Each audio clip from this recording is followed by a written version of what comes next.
da mi završimo ovu emisiju sa ovim mladincima ovde. Oni su iz raznih nevladinih organizacija. Ima studenta, ima pripadnika nacionalnih manjina. A ima i učenik. Ja se kladim, ima i srednjoškolaca.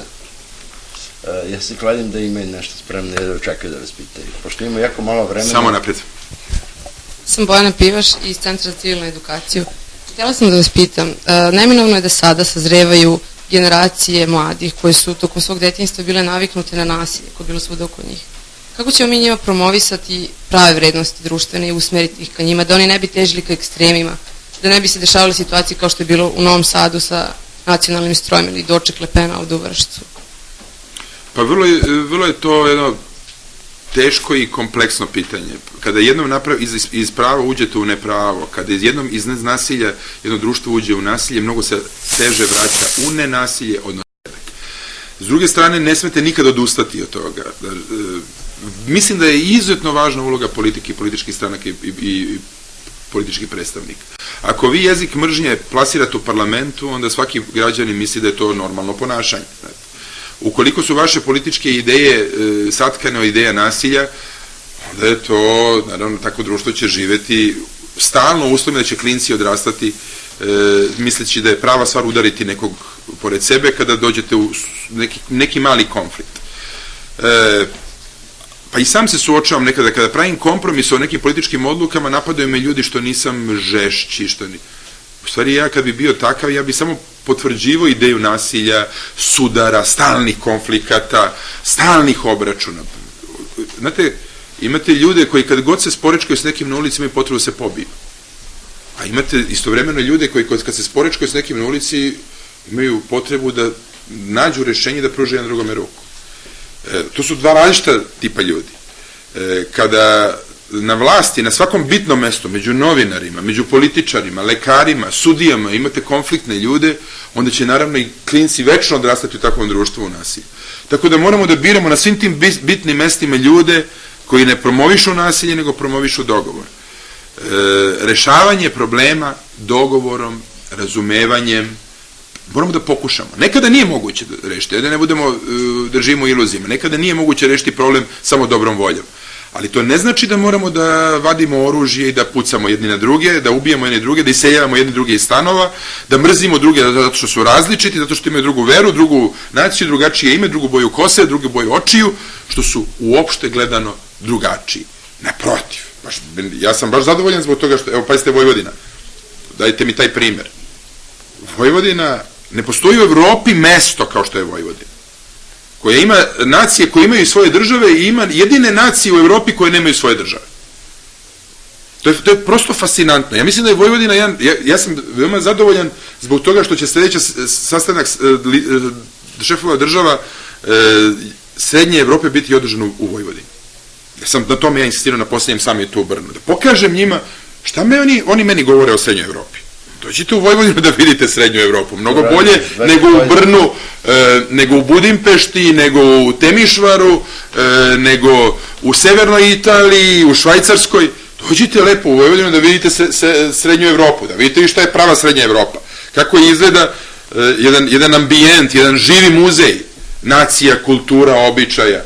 Ali da budem potpuno fair, i unutar etničkih zajednica u Vojvodini postoje podele. Ne postoji podela samo u srpskom narodu. Mi moramo i podelu u srpskom narodu kao i u etničkim zajednicama, kao i između Srba i etničkih zajednica neprekidno da rešavamo. Nikakvo nasilje, ugrožavanje, poštovanje prava. Mi smo jedini parlament koji ima sve predstavnike svih etničkih zajednica danas u Evropi.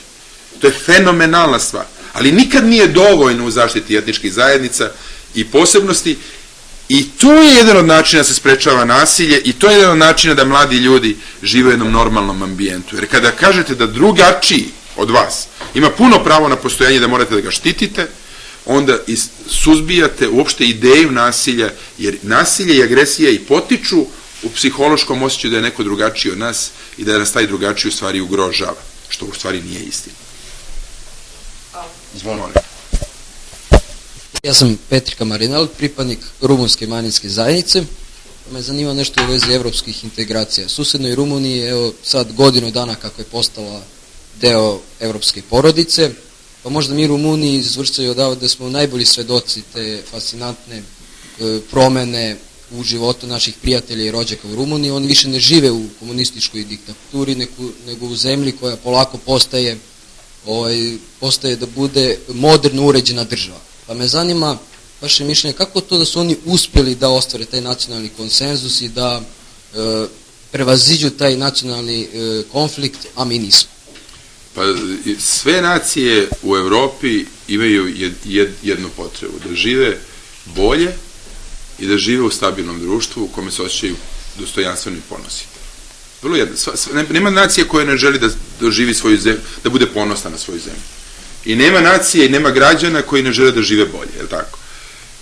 Tako da je i moj predlog vrlo jednostavan. Politika koju verujem da je naša zajednička je beskrajno jednostavna. Upravo ovo. Hajde da budemo ponosni na našu zemlju i da je volimo i hajde da se trudimo da živimo bolje. Ja sam ubeđen da čitava ideja je, ajde da ne odustanemo ni od integriteta naše zemlje, a to je čuvanje Kosova u Srbiji, i da ne odustanemo od naše evropske budućnosti, niti od jednog, niti od drugog. Jer su te dve stvari srasle, povezane su. U Rumuniji je oko ovih pitanja postignut konsenzus i postignut dogovor. Nije tačno da i u Rumuniji ne postoje unutrašnji sukobi. Mislim, moj prijatelj Basescu, predsjednik Rumunije, moj veliki prijatelj, se suočava sa ima veliki sukob sa premijerom Tarečanovom. Bio je referendum na kome on odneo pobedu i tako dalje. Znate kako, politika mora da zastupa legitimne interese i određenih socijalnih grupa, ali oko osnovnih pitanja ne sme da postoji razlika. A šta je osnovno pitanje? Da volite svoju zemlju i da hoćete da živite bolje. Pa to je toliko jednostavna stvar. I pošto je to rešeno u Evropi za svaku naciju na jednostavan način, to je dakle evropska budućnost, pa tako će biti rešeno i za Srbiju. I bit će bolje i u Srbiji, ja vas uveravam, bit će bolje već brže i pre nego što postanemo članica Evropske unije. Jer mi to što je Rumunija postala članica Evropske unije čak možemo da iskoristimo sada i pre nas. A to što je sad jeftinije investirati u Srbiji. Kao što je bilo pre nekoliko godina jeftinije investirati u Rumuniju nego u Mađarsku. Znate, to je prosto tako. Što ne znači da će biti lošije Rumuniji, ali Rumunija sada ima nove lestvice koje treba da prelazi. Ali mi treba da pređemo naše one stepenike kako dolaze. Srbija ima najveći potencijal razvoja u regionu jugoistočne Evrope. Srbija mora bude noseća snaga ekonomije. To su svi potpuno saglasni. Nemojte da imate dileme oko toga. Nas čekaju velika dela. Ja vama ne obećavam med i mleko. Ja vama obećavam samo napore. Ali vam obećavam da ćemo mi nakon tih napora imati i efekat neki. Imaćemo bolje plate i normalniji život. Ali imaćemo i utisak da smo stvarno nešto uradili, ljudi. Zato kažem, učestvujemo u jednom velikom istorijskom vremenu.